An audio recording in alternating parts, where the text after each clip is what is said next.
मिनश्शैतानिर्रजीम बिस्मिल्लाहिर्रहमानिर्रहीम। अस्सलाम वालेकुम प्यारे बच्चों। आज डेट 22 मई 2020 है। क्लास 8, सब्जेक्ट हमारा है जियोग्राफी, टॉपिक है इंडस्ट्रीज़। टीचर हूँ मैं फ़रहतुन्निसा। बच्चों, आज हम आपकी जियोग्राफी का चैप्टर एक पढ़ने जा रहे हैं जिसका नाम है इंडस्ट्रीज़। इंडस्ट्री किसको कहेंगे, पहले हम ये पढ़ेंगे कि इंडस्ट्री किसको कहते हैं।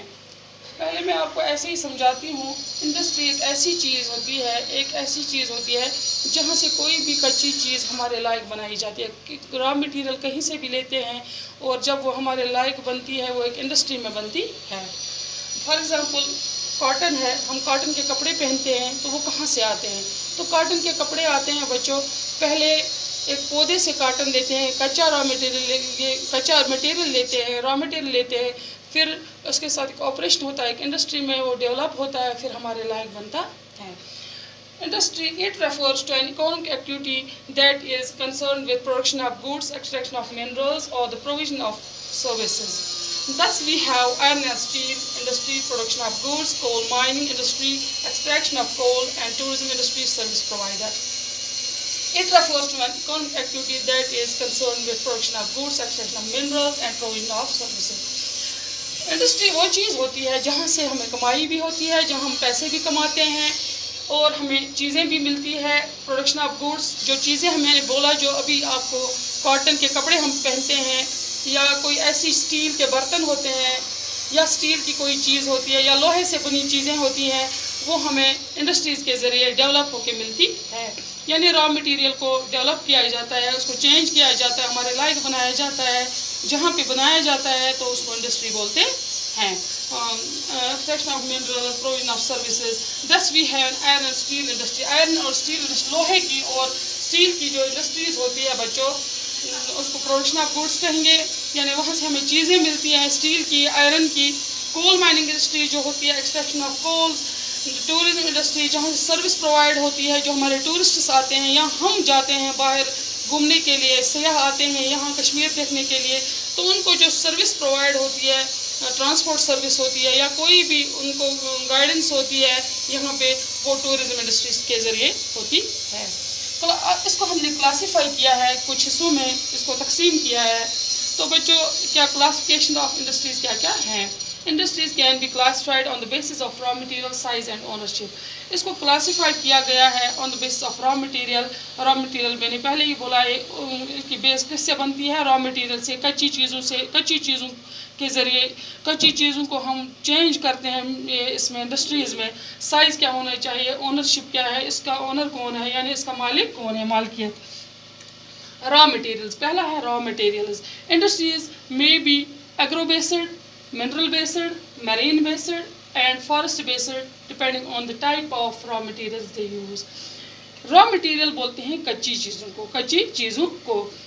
इंडस्ट्रीज में भी एग्रो बेस्ड इंडस्ट्री क्या हो सकती है, क्या हो सकती है? एग्रो बेस्ड हो सकती है, मिनरल बेस्ड हो सकती है, मरीन बेस्ड हो सकती है, फॉरेस्ट बेस्ड हो सकती है, depending on the type of raw material they use. ये उस पर डिपेंड है, इस पर मुनसर है कि जो भी रॉ मटेरियल है वही यूज़ होगा।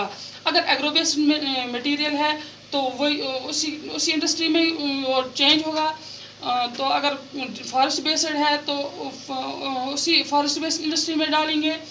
तो ऐसे जो भी हमें मटेरियल होगा, जो जिस टाइप का रॉ मटेरियल होगा, उसी इंडस्ट्री में लेकर जाएंगे। तो बच्चों, पहले हम देखेंगे, हमने ये तो पढ़ा एग्रो बेस्ड, लेकिन एग्रो बेस्ड होता क्या है? पहला है agro based industries. Agro based industries किनको बोलते हैं? Use plants and animals based products as their raw materials, food processing, vegetable oil, cotton textiles, dairy products and leather industries और examples of agro based industries. Agro based industries किसको बोलते हैं? जो भी raw material हमें plants and animals से मिलता है और उनसे जो भी चीज़ें बनती है, उसको एग्रो बेस्ड इंडस्ट्रीज बोलते हैं। यानी प्लांट से हमें क्या क्या मिलता है? फूड प्रोसेसिंग होती है, वेजिटेबल ऑयल मिलता है, कॉटन मिलता है। मैंने अभी आपको कॉटन की मिसाल पहले ही दी थी, और वो प्लांट से हमें मिलता है, ये सब प्लांट से मिलता है। लेकिन हम प्लांट्स जो होते हैं कॉटन के, वो आके तो नहीं पहन सकते, या वेजिटेबल ऑयल खुद ही तो नहीं बन सकता, ये एक इंडस्ट्री में इसके साथ एक ऑपरेशन होता है, इसको एक शेप दी जाती है वहाँ, जिससे ये हमारे लायक बनता है। तो उसको क्या बोलेंगे, एग्रो बेस्ड इंडस्ट्रीज़। और लेदर, जो जानवर होते हैं उनसे, उनकी चमड़ी से लेदर बनता है। हम उनकी चमड़ी ऐसे नहीं पहनते, चमड़े के शूज़ होते हैं, चमड़े के जैकेट्स होते हैं, लेदर जैकेट्स होते हैं। वो कैसे बनते हैं, वो एक इंडस्ट्री में बनते हैं। ये जो लेदर है, ये जो एनिमल से लेदर लिया जाता है, वो एक इंडस्ट्री में लेते हैं। इंडस्ट्री में उसके साथ एक प्रोसेस होती है, उसके बाद हमारे लायक बनता है, इसके लायक बाद हमारे पहनने के लायक बनता है। तो बच्चों, जहाँ से ये एनिमल्स और वेजिटेबल्स और एनिमल, प्लांट्स एंड एनिमल्स का ये जो प्रोसेस है, इनसे जो चीज़ें हमें मिलती हैं, तो उनको एग्रो बेस्ड इंडस्ट्रीज़ बोलेंगे।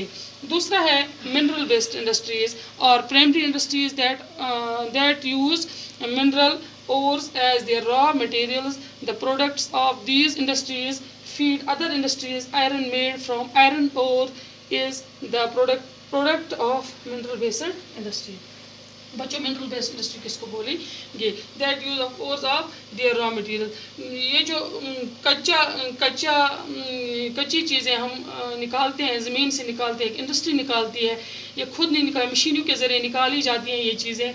फिर एक इंडस्ट्री इसको निकालने की होती है, दूसरी इंडस्ट्री उसको फीड करने की होती है, जहाँ पे ये चेंज होती है, जहाँ पे डेवलप होती है।